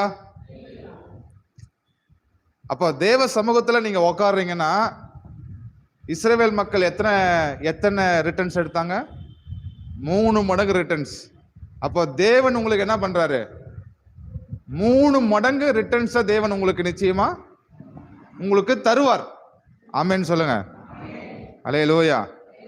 இன்னைக்கு ஞாயிற்றுக்கிழமை ஒரு 10,000 ரூபாய் நீங்க இழக்கிறீங்கன்னு வைங்களேன். தேவனுக்காக இப்ப போயிருந்தீங்கன்னா உங்களுக்கு ஒரு 10,000 ரூபாய் வரணும் அப்படின்னு ஒரு இருக்குதுன்னா, தேவ சமூகத்துல வந்து நீங்க உட்கார்ந்தா என்ன ஆகும்? 3 மடங்கு ரிட்டர்ன்ஸ் தேவன் கொடுப்பார். இப்ப 3 மடங்கு ரிட்டர்ன்ஸ் என்னதுங்க? 40,000 ரூபாய். அந்த 10,000 ரூபாய் விட்டுடுங்க. அவர் என்ன பண்றாரு? 3 மடங்கு ரிட்டர்ன்ஸ் கொடுக்குறாரு. உங்களுக்கு 40,000 ரூபீஸ் என்ன பண்றாரு? திரும்ப உங்களுக்கு நிச்சயமா ஏதோ ஒரு விதத்துல தேவன் உங்களுக்கு கொடுத்து விடுவார்.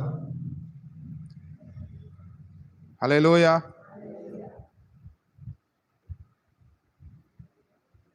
நல்ல வாழ்க்கையை கொடுப்பாரு, நல்ல மனைவியை கொடுப்பாரு, நல்ல கணவனை கொடுப்பாரு, நல்ல எதிர்காலத்தை கொடுப்பாரு, நல்ல உறவுகளை கொடுப்பாரு. தேவன் சொல்றாரு பாருங்க, சாமி சொல்றாரு பாருங்க, உன் கதவை பூட்டி கொண்டு அந்தரங்கத்தில் இருக்கிற பிதாவை நீ நோக்கி பார்த்தால் அவர் வெளியரங்கமாக உங்களுக்கு பலனை கொடுப்பார். தேவன் நிச்சயமாக உங்களுக்கு என்ன செய்யறாரு? வெளியரங்கமா பலனை கொடுப்பார். சில பேர்த்துட்டுலாம் கேட்டோம்னு வச்சுக்கோங்களேன், ஏங்க இன்னைக்கு சர்ச்சுக்கு வரல பாஸ்டர்? காணிக்க போறது கூட காசு இல்லை பாஸ்டர், அதனால வரல. உங்க காணிக்கை யாரு கேட்டா? இயேசுநாதர் சொன்னாரா நீ காணிக்கையோட வந்தாதான் நீ சர்ச்சுக்கு வரணும், இல்லைன்னா வராத அப்படின்னு சொல்லி சொன்னாரா? இல்ல. தேவன் உன் சூழ்நிலையை அறிஞ்சிருக்கிறார்.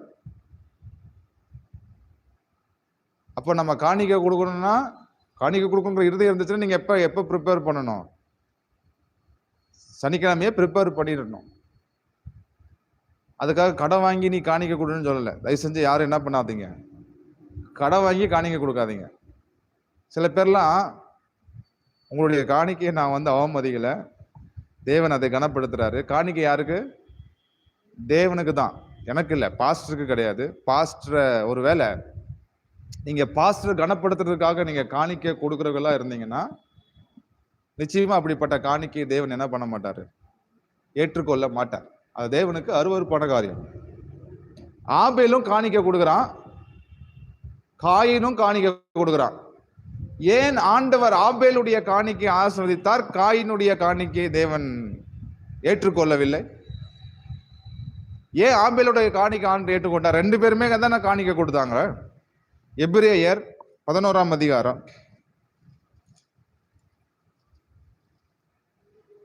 எபிரேயர் 11ஆம் அதிகாரம் 4வது வசனம். விசுவாசத்தினாலே ஆபேல் காயினுடைய பலியிலும் மேன்மையான பலியை தேவனுக்கு செலுத்தினான், அதனாலே அவன் நீதிமான் என்று சாட்சி பெற்றான். அவனுடைய காணிக்கைகளை குறித்து தேவனே சாட்சி கொடுத்தார், அவன் மரித்தும் இன்னும் பேசுகிறார். கவனிங்க, ஆபேலுடைய காணிக்கையே தேவனையே ஆசீர்வதிச்சாரு, காயினுடைய காணிக்கை ஏன் அங்கீகரிக்கல? காயினு தானே காணிக்கை கொடுத்தான். ஏனெனில் ஆபேல் விசுவாசத்தினாலே காணிக்கை கொடுத்தான். இப்ப இங்க எது முக்கியம்? காணிக்கை முக்கியமா விசுவாசம் முக்கியமா? விசுவாசம் முக்கியம்.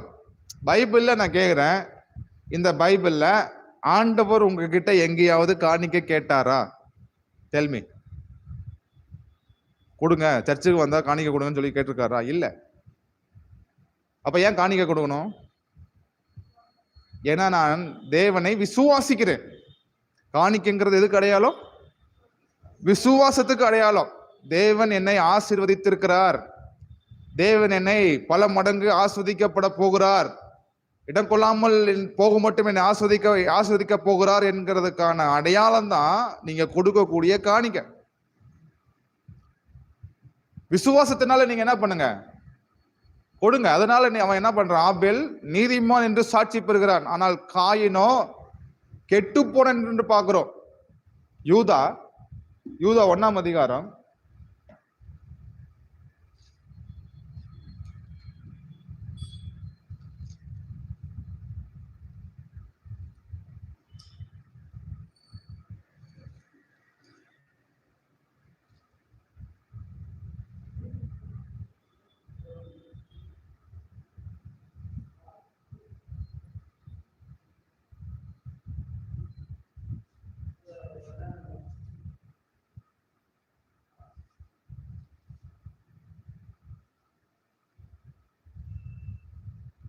11வது வசனம், இவர்களுக்கு ஐயோ, இவர்கள் காயினுடைய வழியில் நடந்து விலையாம் கூலிக்காக செய்த வஞ்சகத்திலே விரைந்தோடி கோரா எதிர்த்து பேசின பாவத்துக்குள்ளாகி கெட்டு போனார்கள். காயின் என்ன செய்தான்? பாவம் செய்து கெட்டு போனான். காயின் கெட்டு போனானா இல்லையா? ஆபேல் ஆசீர்வதிக்கப்பட்டானா இல்லையா? சத்தமா சொல்லுங்க.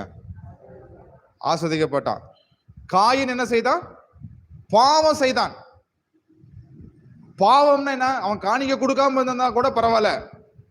ஆனா என் தம்பி காணிக்கை கொண்டு போறானே, ஆபேல் என்ன செய்யறான்? பெஸ்டான காணிக்கை கொண்டு வரான். விசுவாசத்தினாலே தலையீற்றுகளையும் பெஸ்டானதையும் கொண்டு வந்து தேவ சமூகத்துல விதைக்கிறான்.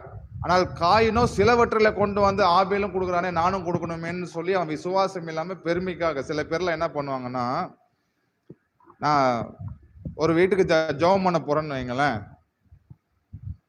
காசு இருக்காது, பக்கத்து வீட்டுல போய் காசு வாங்கிட்டு வந்து காணிக்கை கொடுப்பாங்க. ஏன்னா பாஸ்டர் நம்மளை தப்பா எடுத்துக்குவாரு, நம்மளுடைய கௌரவ குறைச்சலா இருன்னு சொல்லிட்டு சில பேர் என்ன பண்ணுவாங்க, கௌரவத்துக்காகவே காணிக்கை கொடுப்பாங்க.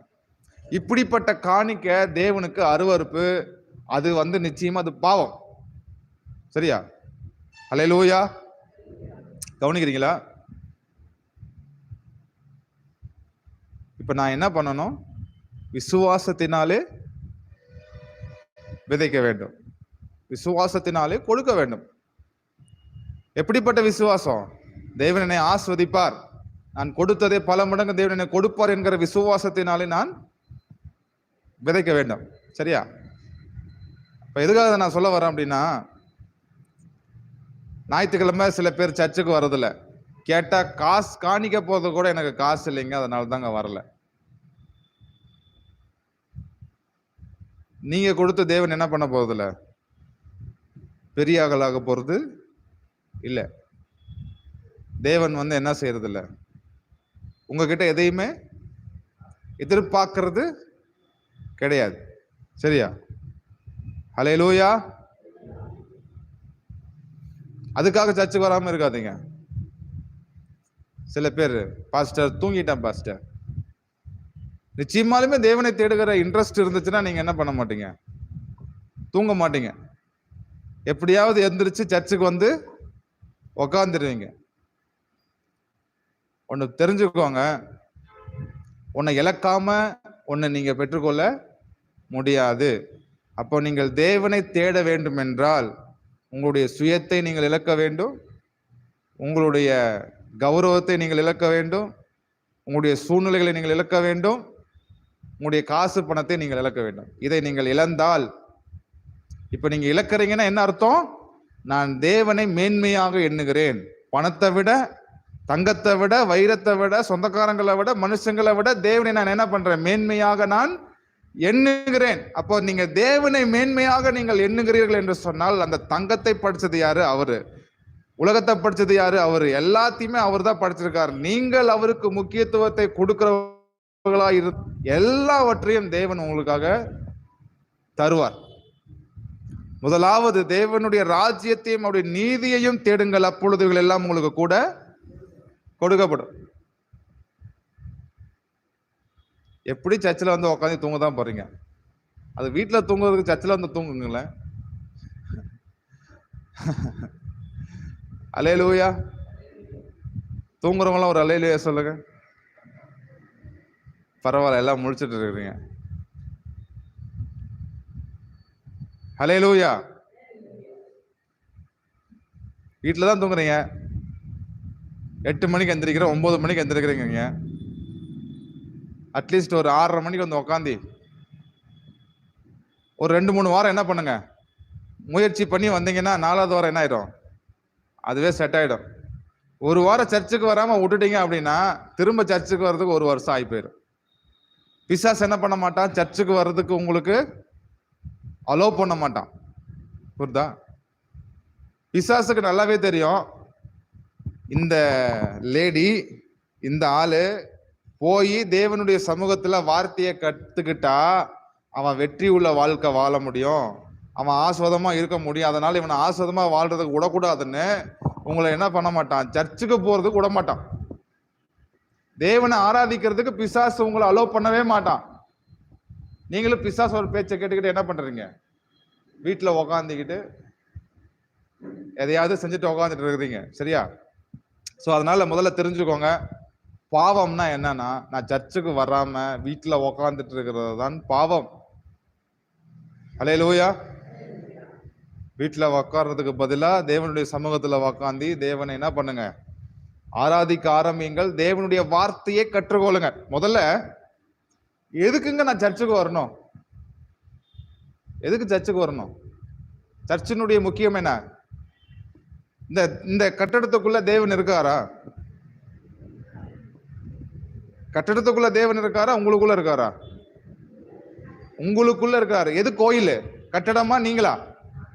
நீங்க தான் தேவனுடைய ஆலயமா இருக்கிறீர்கள். தேவன் உங்களுக்குள்ளதான் வாசமா இருக்கிறார். அப்ப இந்த இடத்துல எதுக்கு கேதரிங் ஆகிறோம்? ரட்சிக்கப்படுகிறவர்களை தேவன் அனுதினமும் சபையிலே சேர்த்து கொண்டு வந்தார். ஏன் சபை முக்கியம் என்றால், இந்த சபையில தான் ஒரு மனுஷன் உருவாக்கப்பட முடியும். சபையில தான் ஒரு மனுஷன் தேவனுடைய வார்த்தையை கற்றுக்கொள்ள முடியும். சபையில தான் ஒரு மனுஷன் தேவனுடைய சமூகத்துக்குள்ளாக அவன் உறவாட முடியும். சகோதரர்கள் ஒருமித்து வாசம் பண்ணுவது எவ்வளவு இன்பமா இருக்கிறது என்று நம்ம பார்க்கிறோம் இல்லையா? அப்போ கேதரிங் ஒவ்வொரு வாரமும் இந்த gathering, church gathering is most important. ஒரு மனமா நம்ம தேவனுடைய சமூகத்துல கூடி வருவது மிகுந்த ஆசீர்வாதமான ஒரு காரியமாக இருக்கிறது. ஆமென். ஹல்லேலூயா. இப்ப ஞாயிற்றுக்கிழமை நான் வேலைக்கு போய் கொண்டிருக்கிறேன் பாஸ்டர். ஞாயிற்றுக்கிழமை போனாதான் எனக்கு காசு வரும் நீங்க நினைச்சுக்கிட்டு போயிட்டு இருக்கிறீங்கன்னா, அந்த சோல், அந்த ஆத்துமா பெரிய பிரச்சனையை சந்திக்கும். எப்படிப்பட்ட பிரச்சனையை சந்திக்கும்னா, காசு பிரச்சனையை சந்திக்கும். அவங்க அந்த ஞாயிற்றுக்கிழமை சம்பாதிக்கிறது உங்களுக்கு ஆசிர்வாதமா இருக்குமான்னு பாத்தீங்கன்னா, நிச்சயமா அது ஆசீர்வாதமாக இருக்காது. அதுவே அவங்களுக்கு என்ன ஆயிரும்? சாபமா மாறிடும். கடன் பிரச்சனையில போய் விழுந்துடுவாங்க. சரியா? ஞாயிற்றுக்கிழமை வேலைக்கு போனா காசு வரும் காசு வரும் காசு வரும் நீங்க நினைச்சிட்டு காசு வரும்னு போயிட்டு இருந்தீங்கன்னா, கடைசி வரைக்கும் நீங்கள் என்ன செய்ய முடியாது? முன்னேற முடியாது.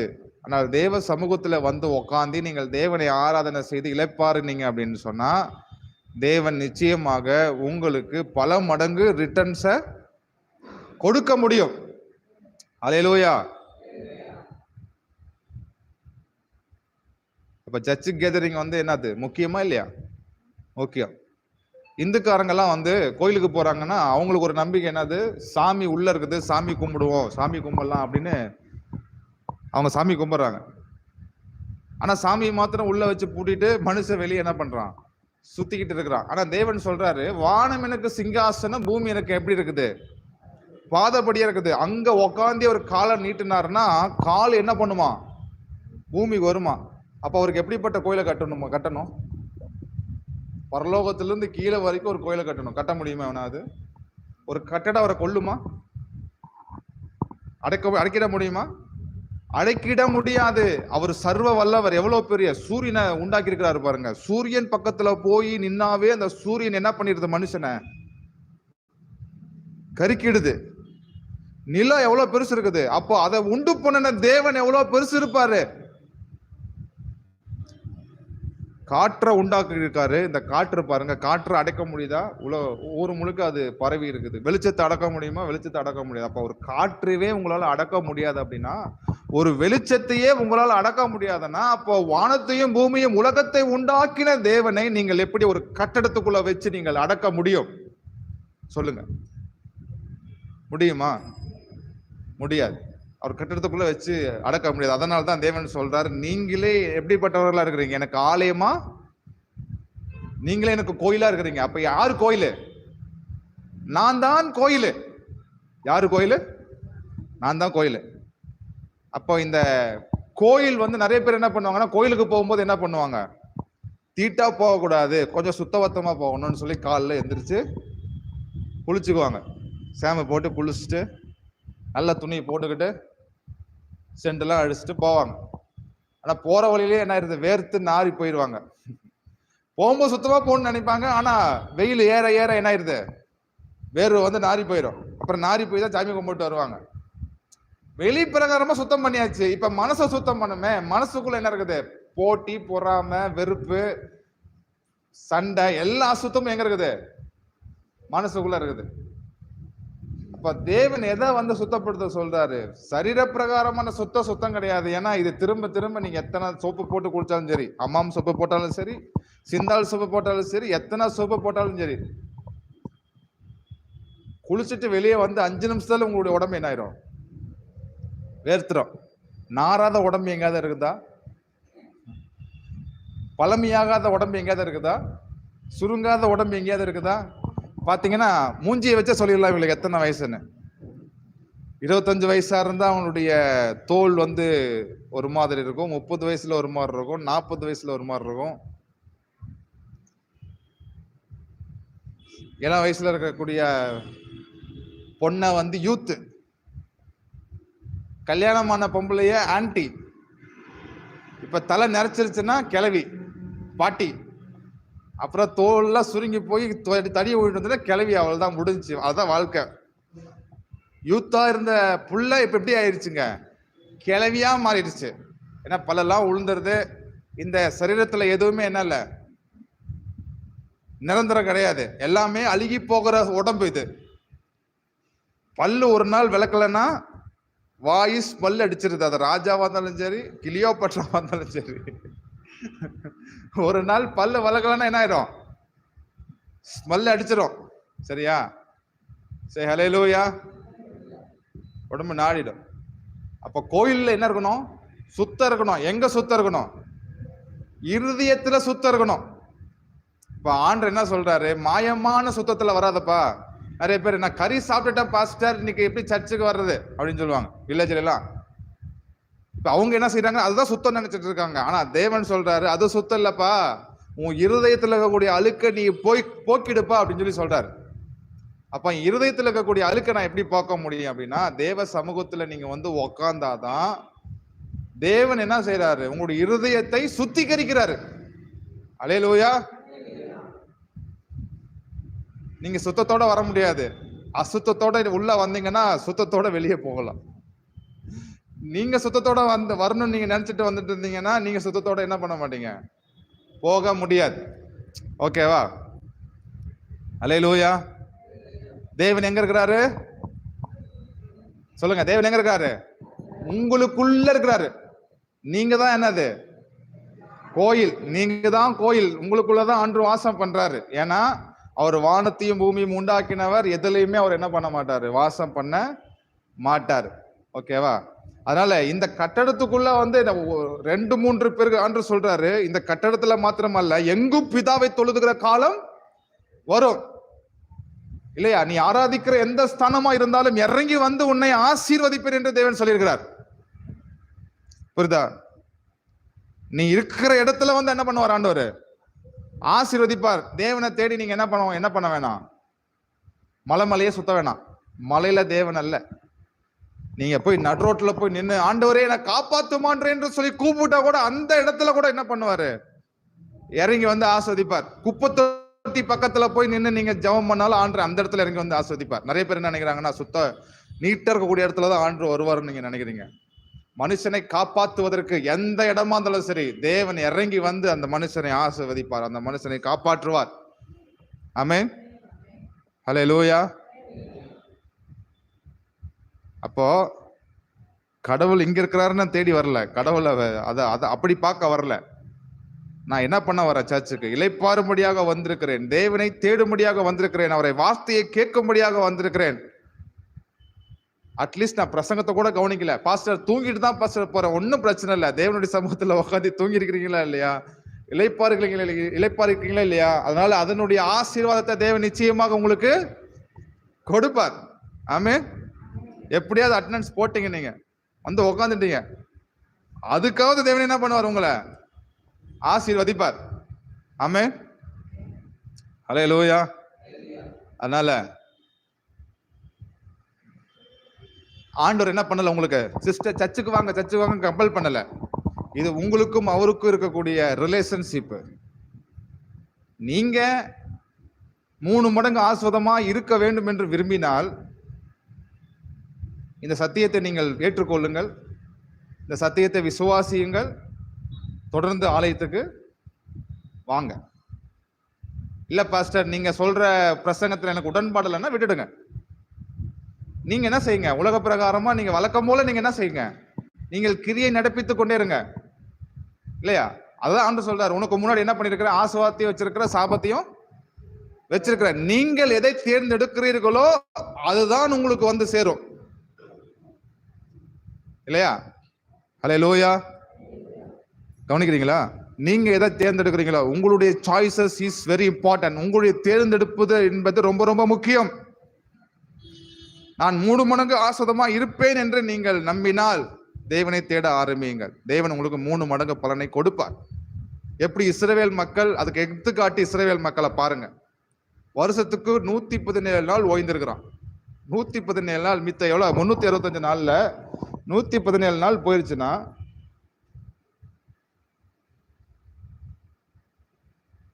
248 நாள் தான் அவன் வேலை செய்யறான். 7 வருஷத்துல 3 வருஷம் ஓய்ந்திருக்கிறான், 4 வருஷம் வேலை செய்யறான். அப்ப அவன் ஆஸ்வதிக்கப்பட்டிருக்கானா இல்ல ஏழையா மாறிட்டான்னு சொல்லி இஸ்ரவேல் நாட்டை நீங்க பாருங்க. அவன் தான் எக்ஸாம்பிள். ஆனாலும் அவன் என்ன பண்றான், சத்தியத்தை அறிஞ்சு கொள்ளாத அவன் இன்னைக்கு வரைக்கும் ஆஸ்வதமா இருக்கிறான். ஆனா சத்தியத்தை தெரிஞ்சு கொண்ட நீங்க அவனை விட ஆஸ்வதமா இருக்க வேண்டும். ஆமென். நீங்கள் முயற்சி, நீங்க பகல் shift, second shift, night shift பார்க்கறதுனால நீங்க என்ன பண்ண மாட்டீங்க, ஆசீர்வாதமா வர மாட்டீங்க. தேவனுடைய சமூகத்துல ஓய்ந்திருந்தா மாத்திரம்தான் நீங்கள் ஆசீர்வாதமா இருப்பீங்க. ஆகவே ஓய்ந்திருங்கள், தேவன் உங்களை ஆஸ்வதிப்பாராக. எழுந்து நிற்போம், நம்ம முடிச்சிடலாம்.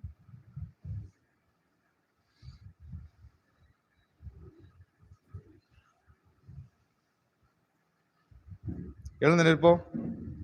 கர்த்தாவே, இந்த காலை நேரத்தில் என்னோட கூட துதிக்கிறோம். வந்திருக்கிற ஒவ்வொருவரும் நம்முடைய இளைப்பாதலுக்குள்ளாக பிரவேசிக்க நீங்க கிருபை செய்கிறதுக்காக நன்றி. தேவனுடைய ஆசீர்வாதம் எங்கள் மேல் இருக்கிறபடினாலே நன்றி. எந்த பிசாசின் வல்லமையும் எங்களை தொட முடியாது என்ற இயேசுவின் நாமத்தில் கமெண்ட் பண்ணுகிறேன். முதலாவது தேவனுடைய ராஜ்யத்தையும் நீதியும் தேடுகிறதுக்கான ஸ்லாக்கியத்தை நீர் தந்தபடினாலே உங்களுக்கு நன்றி தகப்பனே. இளைப்பாதலுக்குள்ளாக பிரவேசிக்க நீங்க கிருபை செய்கிறதுக்காக நன்றி. தொடர்ந்து வழிநடத்தும் ஆசீர்வதியும் இயேசுவின் நாமத்தில் ஜெபிக்கிறோம் என் ஜீவனோடு நல்ல பிதாவே, ஆமென். என் ஆத்துமாவே கர்த்தரையே ஸ்தோத்திரி, என் முழு உள்ளமுடைய பரிசுத்த நாமத்தையே ஸ்தோத்திரி. என் ஆத்துமாவே கர்த்தரையே ஸ்தோத்திரி, அவர் செய்த சகல பலங்களையும் மறவாதே. ஆமென். என்னுடைய கர்த்தராகிய இயேசு கிறிஸ்துவின் கிருபையும் பிதாவாகிய தேவனுடைய அன்பும் பரிசுத்த ஆவியானவருடைய அந்யோன்ய ஐக்கியம் தங்கி இருப்பதாக. Amen, amen. Praise the lord. ஸ்தோத்திரம், ஸ்தோத்திரம்.